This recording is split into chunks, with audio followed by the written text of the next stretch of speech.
याद सपनों में ना कैलू।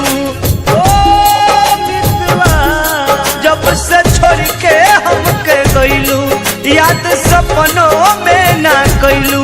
एकर मतलब खुश बाड़ू ससुरार में, बस यतने बता दे गोरी कौन कमी ऐसन रहे हमारा प्यार में, कौन कमी ऐसन रहे हमारा प्यार में।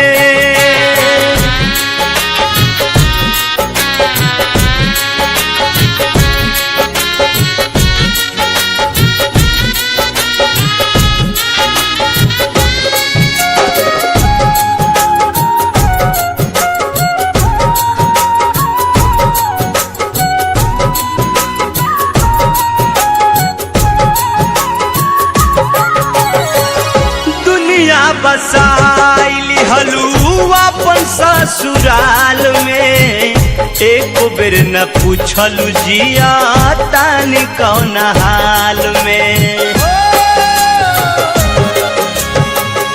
दुनिया बसाइली हलू अपन ससुराल में, एक बेर न पूछलू जिया तानी कौन हाल में।